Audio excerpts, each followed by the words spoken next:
Hello दोस्तों। मेरा नाम पूजा है।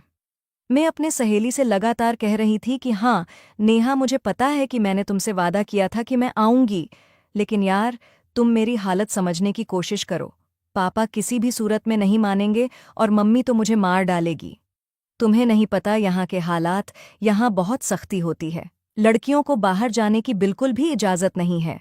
ये तो मैं हूँ जो पापा की वजह से तुम लोगों के पास आ जाती हूँ, और मुझे नहीं लगता कि आज मुझे इजाज़त मिलेगी, क्योंकि 2 दिन पहले ही तो मैं तुम्हारे यहाँ आई थी। मैंने उसे समझाते हुए कहा था, जबकि वो फिर भी जिद पर अड़ी थी।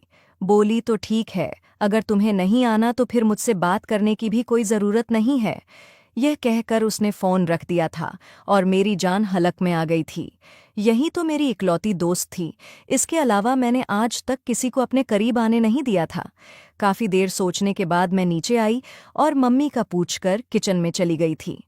मम्मी चाची के साथ मिलकर दोपहर के खाने की तैयारी कर रही थीं। एक पल के लिए मुझे डर सा लगा था कि अगर मम्मी ने नौकरों के सामने ही मुझे डांट दिया तो कितनी बेइज्जती होगी, मगर दोस्ती के लिए मुझे कुछ न कुछ तो करना ही था। मैंने मम्मी के सामने अपने बाजू फैला दिए थे। मुझे पता था कि वो गुस्से में या गंभीर होकर बात करने पर राजी नहीं होंगी। अगर मैं थोड़ा लाड दिखाऊंगी तो शायद मान जाए। और मेरे ऐसा करने पर चाची और वहां मौजूद सारे नौकर मुस्कुराए थे, क्योंकि सबको पता था कि जब भी मुझे उनसे कुछ मनवाना होता था मैं ऐसे ही लाड दिखाती थी। मम्मी ने फौरन ही मेरे हाथ पर हाथ मारते हुए कहा, मेरे साथ कोई चालाकी नहीं चलेगी, मैं बता रही हूं। मैं किसी भी चीज के लिए तुम्हारे पापा के पास नहीं जाऊंगी। वैसे भी तुमने मुझे पहले ही बहुत शर्मिंदा करवा दिया है। मैं मम्मी के गाल पर प्यार करते हुए बोली, प्लीज मम्मी, बस एक आखिरी बार मान जाइए, मुझे जाने दीजिए। वह फौरन समझ गई कि मैं कहीं जाने की कह रही हूं, और फौरन ही वह गुस्से से लाल पीली हो गईं और आंखें बड़ी करते हुए बोलीं, बिल्कुल चुप हो जाओ। मैं तुम्हें कहीं जाने की इजाज़त नहीं दूंगी। 2 दिन पहले तुम बाहर गई थी। तुम्हें पता है ना, तुम्हारे पापा को तुम्हारा बाहर जाना बिल्कुल पसंद नहीं है, न सूरज को और न ही चाचा को। फिर क्यों ऐसी बच्चों वाली हरकतें करती हो, जिससे सब तुम पर गुस्सा हो। मेरी आंखों में आंसू आ गए थे। वो बिना सोचे समझे मुझे नौकरों के सामने डांट रही थीं, जबकि चाची तुरंत ही मेरे पास आईं और मम्मी की ओर देखते हुए बोलीं, इस तरह बच्चों को डांटा नहीं करते। देखो, अगर तुम्हें कहीं जाना है तो अपने पापा से इजाज़त लो। तुम्हारी माँ कुछ नहीं कर सकती। तुम्हें पता है ना, हवेली की औरतों को इतनी इजाज़त नहीं होती कि वो अपने मर्दों के सामने खड़ी हो जाएं। मेरा सिर झुक चुका था। चाची की बात बिल्कुल सही थी। वो फिर से अपने काम में लग गईं, लेकिन मुझे डर लग रहा था। पता नहीं पापा मुझे इजाज़त देंगे या नहीं, क्योंकि 2 दिन पहले ही तो मैं नानी के घर गई थी। मैंने फिर से मम्मी के गले में हाथ डाले और उन्हें मनाते हुए बोली, प्लीज़ आप पापा से जाकर इजाज़त ले लीजिए। मुझे डर लग रहा है, पता नहीं वो मानेंगे या नहीं। मुझे नानी के घर जाना है, कहीं और नहीं जाना चाहती।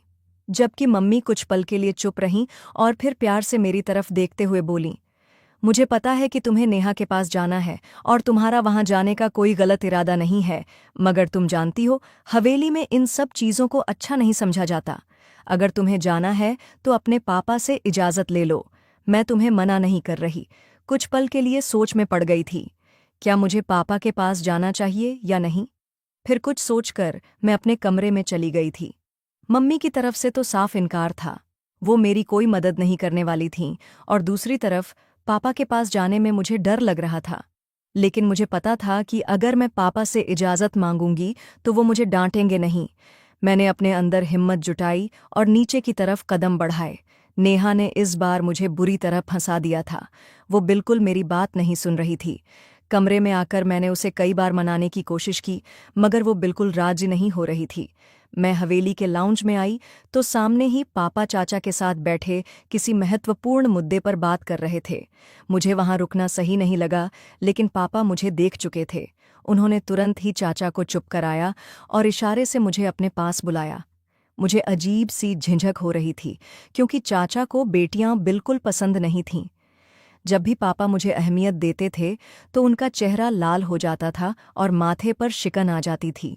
मुझे घबराहट हो रही थी, इसलिए मैंने दूर से पापा को सिर हिलाकर मना किया और वहां से जाने लगी। लेकिन अचानक ही पापा अपनी जगह से खड़े हो गए और धीरे धीरे चलते हुए मेरे पास आ गए। मुझे एक बार फिर से घबराहट होने लगी, लेकिन जैसे ही पापा का प्यार भरा स्पर्श मेरे सिर पर महसूस हुआ, सारी चिंता गायब हो गई। मैंने भी पापा को प्यार से गले लगा लिया और कहा, पापा, मुझे नानी के घर जाना है। मम्मी कह रही थीं कि आपसे इजाज़त ले लूं। अगर आप कहें तो मैं ड्राइवर के साथ चली जाऊंगी। उन्होंने मेरे माथे पर एक प्यार भरा चुंबन दिया और बोले, गुड़िया, तुम 2 दिन पहले ही तो वहां गई थीं। तुम जानती हो ना, सूरज और बाकी सबको तुम्हारा घर से बाहर जाना पसंद नहीं है। वहां बहुत सारे लोग होते हैं और मामा के बेटे बहुत ही आवारा टाइप की है।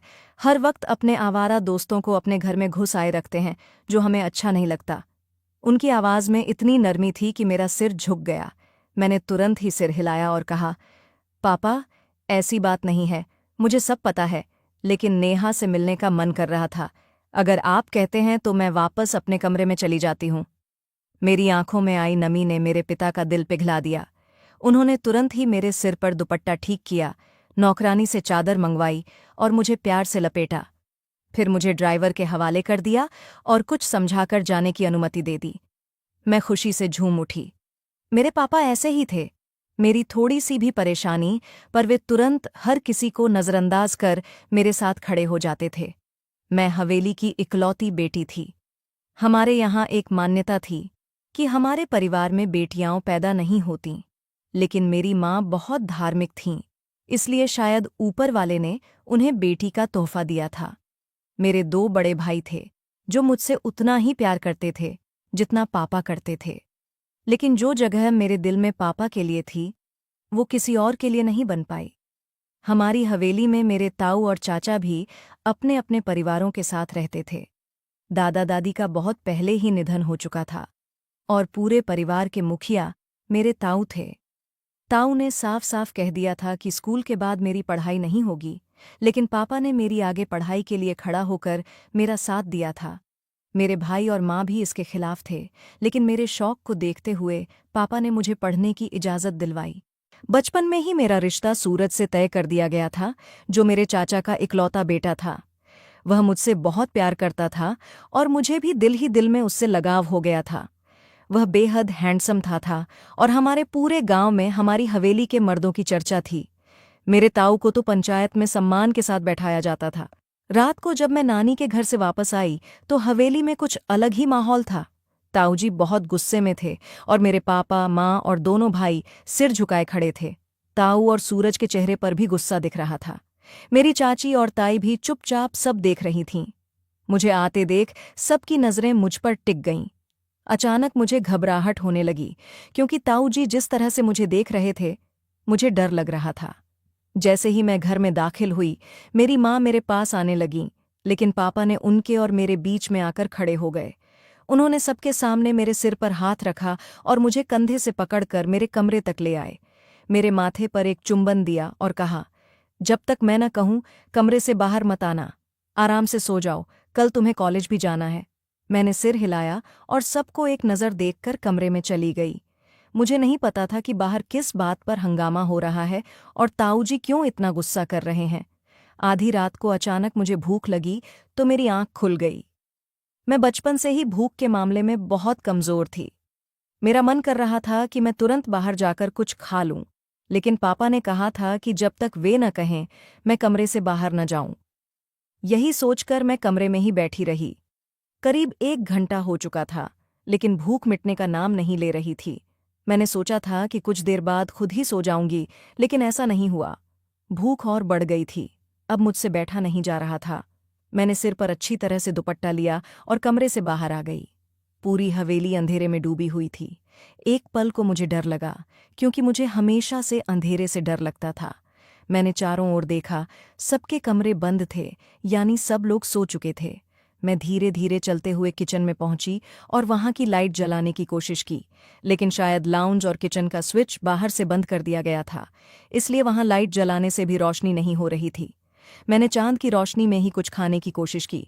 तभी मुझे पीछे से कुछ गिरने की आवाज़ सुनाई दी, लेकिन अचानक किसी ने मेरे मुंह पर रुमाल रख दिया और फिर मैं बेहोश होकर उस आदमी की बाहों में गिर गई। आखिरी वक्त में बस मुझे एक आवाज़ सुनाई दी, अब तुम्हें मुझसे कोई जुदा नहीं कर सकता, तुम्हारा बाप भी नहीं। और उसके बाद मुझे होश नहीं रहा। जब मेरी आंखें सुबह खुलीं तो मैं अपने कमरे में ही थी, लेकिन मेरी हालत बहुत खराब थी। मेरे कपड़े कई जगहों से फटे हुए थे और मेरी हालत बहुत खराब थी। अचानक मुझे बेहोशी छाने लगी और कब मैं फिर से होश खो बैठी, मुझे कुछ याद नहीं रहा। दोपहर के समय मेरी माँ ने मुझे झकझोर कर उठाया, जिससे मेरी आंखें तुरंत खुल गईं। वो फूट फूट कर रोने लगीं, लेकिन मैंने तुरंत उन्हें चुप करा दिया। मेरा हाथ खुद ब खुद उनके होठों पर चला गया, जिसे महसूस कर वो सिसकने लगीं। मैं उनके सीने से लग गई, लेकिन मेरी आंखों से एक भी आंसू नहीं निकला। जो मेरे साथ हो चुका था, मेरा दिल यह सोचकर कांपने लगा था। मैं सच्चाई से भागना चाहती थी, लेकिन मेरे साथ बहुत गलत हो चुका था। मेरे साथ गलत करने वाला कौन था, मैं नहीं जानती थी, लेकिन मैं अपनी माँ को इस तरह रोती नहीं देख सकती थी। मेरे आंसू तो मेरी आंखों में ही सूख चुके थे और मैं अपने दिल को जैसे तैसे समझाया कि मैं बिल्कुल ठीक हूँ। मुझे कुछ भी नहीं हुआ है, लेकिन फिर भी मुझे अपने शरीर में कई बदलाव महसूस हो रहे थे। दर्द के कारण मेरा शरीर टूटता हुआ महसूस हो रहा था, लेकिन मैंने खुद को बहुत मजबूत दिखाया। अगर मैं अपनी माँ के सामने थोड़ी भी कमज़ोर पड़ती तो वो और ज़्यादा बिखर जातीं, और मैं ऐसा नहीं चाहती थी। मेरे लिए मेरे माता पिता बहुत महत्वपूर्ण थे।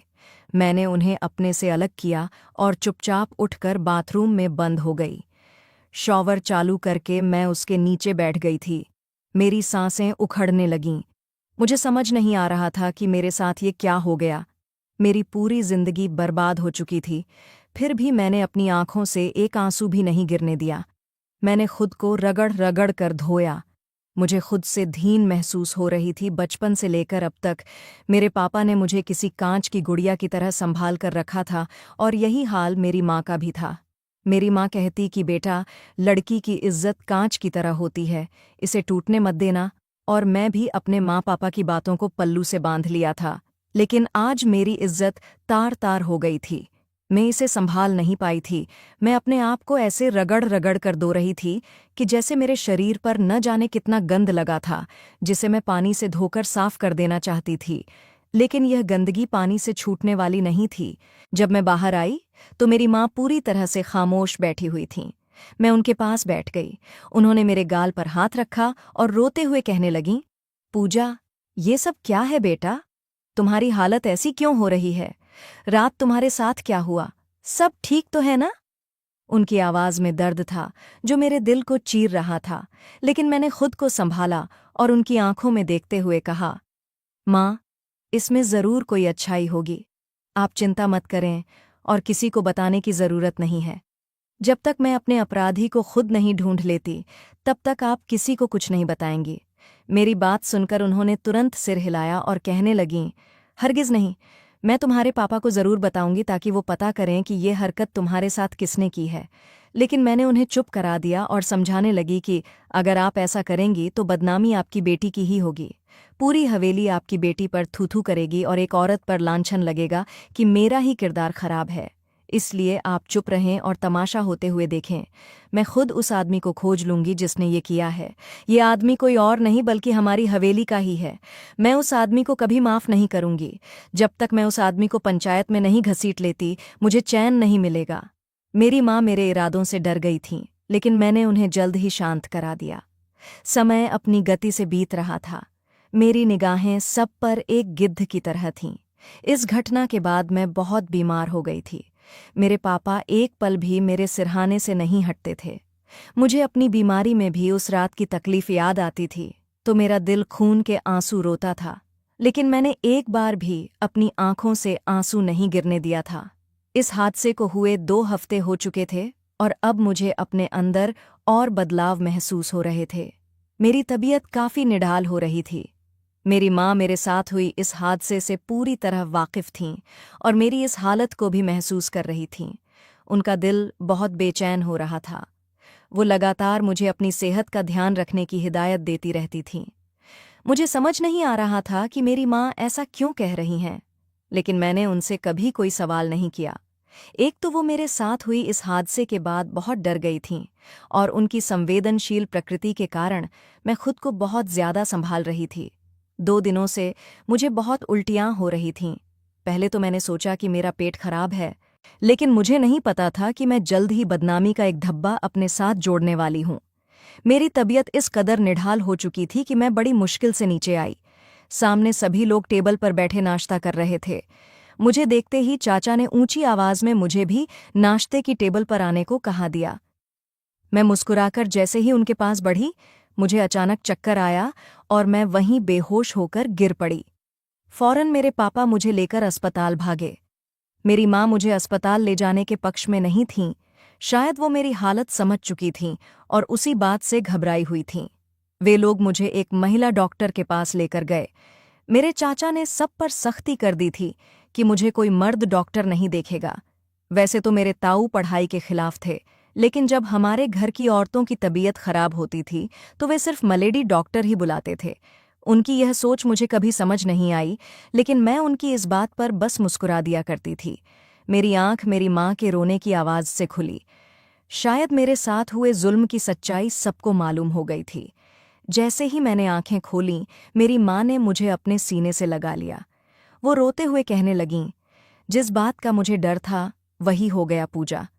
हम बर्बाद हो गए। तुम्हारे पापा किसी को मुंह दिखाने के लायक नहीं रहे। उस दरिंदे ने हमें पूरी तरह से तबाह कर दिया। उनकी आवाज़ में मौजूद दर्द साफ बता रहा था कि मेरे साथ हुए जुल्म की खबर मेरे पापा को भी हो चुकी थी। अभी मैं अपनी माँ को संभाल ही रही थी कि तभी मेरे पापा गुस्से से तमतमाते हुए वार्ड में दाखिल हुए। उनकी हालत बेहद तकलीफदेह थी। उनकी आंखों में मौजूद आंसू यह साबित कर रहे थे कि वे मेरी तकलीफ सहन नहीं कर पा रहे थे। मैंने उठने की कोशिश की, लेकिन उन्होंने मुझे देखकर अपना मुंह फेर लिया और वहां से चले गए। उनकी इस बेरुखी ने मुझे अंदर ही अंदर मार दिया। ऐसा महसूस हो रहा था जैसे किसी ने मेरे पैरों तले से जमीन खींच ली हो और आसमान मेरे सिर से हटा दिया हो। मुझे अगर किसी से बेइंतहा प्यार था तो वो मेरे पापा थे। मैं उनके लिए पागल थी और आज उनकी यह बेरुखी मुझे सच में पागल करने पर तुल गई थी। ऐसा लग रहा था जैसे कोई मेरे दिल को मरोड़ रहा हो। थोड़ा बहुत इलाज के बाद मुझे अस्पताल से छुट्टी दे दी गई और मैं अपने परिवार के साथ घर लौट आई। जैसे ही मैं अपने कमरे की तरफ जा रही थी, तभी मेरे कानों में गूंजती हुई आवाज़ टकराई। यह आवाज़ मेरे पापा की थी। वो गरजते हुए बोले, रुक जाओ, इस बदचलन लड़की को मैं अपनी हवेली में नहीं रख सकता। मैंने हैरत भरी नज़रों से अपने पापा की तरफ देखा। ये वही पापा थे जो मुझे ढेरों लोगों के बीच मान सम्मान देते थे। उनका बस नहीं चलता था कि वे मुझे अपने सिर पर बिठा लें, और आज जब मुझे उनकी सबसे ज्यादा जरूरत थी तो उन्होंने मुझसे मुंह मोड़ लिया। मैं पूरे शरीर से जैसे जमीन पर गिर पड़ी। ऐसा लग रहा था जैसे किसी ने मुझे आसमान से उठाकर जमीन पर पटक दिया हो। मैंने अपने पापा की तरफ देखा तो वो फिर से बोले, मैं इस लड़की को अब और अपने परिवार का हिस्सा नहीं बना सकता। इससे कहो जिसके साथ इसका मुंह काला हुआ है वहीं चली जाए। मैं इसे अब अपने घर में नहीं रखूंगा। मेरी आंखें पल भर में भर आईं। ये पहली बार था जब मेरे साथ हुए उस जुल्म के बाद मेरी आंखों से आंसू निकले थे। मेरी आंखों से लगातार आंसू बहने लगे थे। मेरे पापा लंबे लंबे कदम चलते हुए मेरे करीब आए और मेरा बाजू पकड़ लिया। वो मुझे अभी घसीटते इससे पहले ही हम दोनों के बीच मेरे ताऊ आ गए। उन्होंने मेरे पापा की आंखों में देखते हुए कहा, तुम्हारी बेटी ने जो करना था वो कर चुकी है। अब अगर तुम इसे परिवार से बेदखल करोगे और हवेली से निकाल दोगे तो यह हमारे लिए शर्मिंदगी का कारण बनेगा। मैं ऐसा कोई काम नहीं करना चाहता जो हमारे लिए धब्बा बने। बहू, इसे इसके कमरे में छोड़ आओ। हम तुरंत ही कुछ इंतजाम करते हैं। मैं रोते हुए वहां से चली गई थी। मैं अपने कमरे में आकर बहुत रोई। मेरी आवाज़ मेरे पूरे कमरे में गूंज रही थी। मेरी माँ मुझे चुप कराने की बहुत कोशिश कर चुकी थी, लेकिन मेरा रोना एक पल के लिए भी नहीं थमा। मैंने अपने दिल का सारा दर्द रो रो कर बाहर निकाल दिया। आज मुझे पहली बार ऐसा लगा कि मेरे सिर पर पिता का साया नहीं है, क्योंकि जब पापा ने अपनी छांव मेरे सिर से हटा ली तो मेरा पूरा शरीर धूप की जलन से झुलस गया। समय अपनी गति से गुजर रहा था और चाचू ने भी हमसे सारे रिश्ते तोड़ दिए थे। उन्होंने कह दिया था कि वे अपने इतने काबिल बेटे की शादी ऐसी लड़की से कभी नहीं करेंगे जो पहले ही किसी और के साथ मुंह काला कर चुकी हो और अपने पेट में किसी की नाजायज औलाद को पाल रही हो। उनके ये शब्द मेरे लिए किसी कोड़े की तरह थे, लेकिन मैं सब कुछ चुपचाप सह रही थी क्योंकि मुझे बस अपने ऊपर वाले के फैसले का इंतजार था। शायद वे सभी इस बात से अनजान थे कि ऊपर वाले के घर देर है अंधेर एल नहीं। मेरे भाइयों ने भी मुझसे मुंह मोड़ लिया था। अगर मेरा साथ कोई दे रहा था तो वो सिर्फ मेरी माँ थीं। उनके अलावा किसी ने मेरी तरफ कदम नहीं बढ़ाया था, बल्कि मेरे पापा ने भी मेरा साथ छोड़ दिया था। मेरी प्रेगनेंसी को अब 5 महीने हो गए थे और मैं काफ़ी बीमार रहने लगी थी। एक तो घरवालों की बेरुखी मुझे अंदर से मार रही थी और ऊपर से डॉक्टर ने बताया था कि मेरी डिलीवरी में बहुत परेशानियां हो सकती हैं। हालांकि अब तक मैं यह बात नहीं जान पाई थी कि ये सब करने वाला कौन था। 2 दिन बाद सूरज घर आने वाला था। सूरज हवेली में नहीं रहता था। उसका ज्यादातर समय विदेशों में ही गुजरता था। उसकी माँ इस बात से बेहद नाराज रहती थीं, लेकिन वह किसी की बात को कोई अहमियत नहीं देता था। वह काफ़ी शौकीन और चंचल लड़का था, जिसे शहर और उसकी चहल पहल बहुत पसंद थी। मुझे एक और डर भी था कि जब मेरी मोहब्बत को मेरे इस हादसे के बारे में पता चलेगा तो उसका क्या रिएक्शन होगा। उसने कभी मुझसे यह नहीं जताया कि वह मुझे पसंद करता है, लेकिन उसकी गहरी निगाहें मुझे सब कुछ बताने के लिए काफ़ी थीं। मेरी चाची ने सूरज तक यह बात नहीं पहुंचने दी थी। उनका कहना था कि जब उनका बेटा लौटेगा तो वह खुद अपनी मोहब्बत का अंजाम देख लेगा, और मैं भी यही समझती थी। लेकिन कोई नहीं जानता था कि मेरा आखिरी सहारा वही बनेगा। जैसे ही वह हवेली में आया, सबको जैसे सांप सूंघ गया था। उसने सबके साथ मुलाकात के बाद सबसे पहले मेरा ही जिक्र किया कि पूजा नजर नहीं आ रही। तब ताऊ ने गुस्से में भड़कते हुए उसे मेरे सारे कारनामों के बारे सब कुछ बता दिया। सबको लगा कि सूरज मुझसे हर रिश्ता तोड़ देगा, लेकिन उसने सबसे पहले चुप्पी साध ली और वहां से उठकर अपने कमरे में चला गया। काफी देर सोने के बाद उसने सबसे पहले मेरे कमरे का रुख किया। मुझे ऐसी हालत में देखकर एकदम चौंक गया था। मैंने साफ उसकी आंखों में दर्द देखा था। वह मेरे पास धीरे धीरे चलता हुआ आया और मेरे पैरों में बैठ गया, जबकि मैं डर के मारे पीछे हट गई थी। उसने मेरा हाथ थामा और कहा, मुझे सच बताओ, तुम्हारे साथ क्या हुआ है। यह हवेली का पहला आदमी था जिसने मुझसे पूछा कि मेरे साथ क्या हुआ जो मैं इस हालत में हूँ। मुझे बहुत रोना आया और मैंने इस बात की परवाह किए बिना कि वह मेरे लिए गैर मर्द है। भले ही हमारा रिश्ता तय था, लेकिन अभी हमारा कोई जायज़ रिश्ता नहीं था। जो मैं उसके इतने करीब होती, मैं बिना सोचे समझे उसके सीने से लग गई और ज़ोर ज़ोर से रोने लगी। उसने बड़ी मुश्किल से मुझे संभाला और मैंने रोते रोते उसे अपनी सारी ज़्यादतियाँ बता दीं। मेरा दर्द उसे भी रुला गया। वह मुझे तुरंत अस्पताल लेकर गया और मेरा डीएनए टेस्ट करवाया। साथ ही उसने हवेली के सारे लड़कों का भी डीएनए टेस्ट करवाया। यहाँ तक कि उसने मेरे भाइयों को भी नहीं छोड़ा।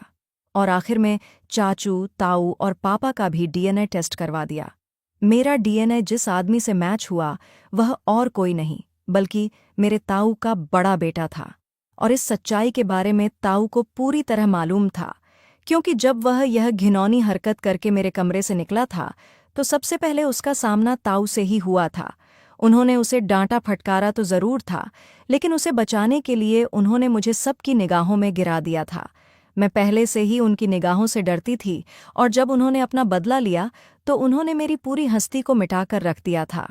मेरे बच्चे के पैदा होने के बाद सूरज ने उसे पिता का नाम दिया और सभी ने ताऊ के बड़े बेटे से अपने सारे रिश्ते खत्म कर लिए थे। बच्चे के जन्म के बाद सूरज ने पूरी शान से मुझसे शादी कर लिया और मुझे लेकर विदेश चला गया। आखिरी समय में जब मेरे पापा मेरे पास आए तो मैंने उन्हें बस एक नज़र देखा और सूरज के साथ चली गई, क्योंकि मुझे वो पल बार बार याद आता था जब मेरे पापा ने मुझे भरी महफिल में ठुकरा दिया था। उन्होंने मुझे ज़रा भी सम्मान नहीं दिया, मुझसे बेरुखी की, और वह पल मैं कभी नहीं भूल पाई। उस पल को याद करके मैं कभी उन्हें माफ़ नहीं कर पाई। हालांकि कुछ साल बाद मेरा दिल थोड़ा हल्का हो गया था। सूरज ने मेरे बेटे को इतना प्यार और सम्मान दिया कि मैं खुद को खुशनसीब महसूस करने लगी। आखिरकार थक हार कर सूरज के समझाने पर मैंने अपने पिता को माफ़ कर दिया, क्योंकि वे मेरी जुदाई बर्दाश्त नहीं कर पाए और काफ़ी बीमार हो गए थे। लगभग 3 साल बाद मैंने विदेश से वापस आने का फैसला किया और अपने पिता से गले मिलकर खूब रोई। मेरे स्पर्श को महसूस करते ही वे खुश हो गए और मेरी जिंदगी भी खुशहाल तरीके से गुजरने लगी। अगर आपको हमारी कहानी पसंद आई हो तो वीडियो को लाइक करें। चैनल पर नए हैं तो चैनल को सब्सक्राइब ज़रूर करें। धन्यवाद दोस्तों।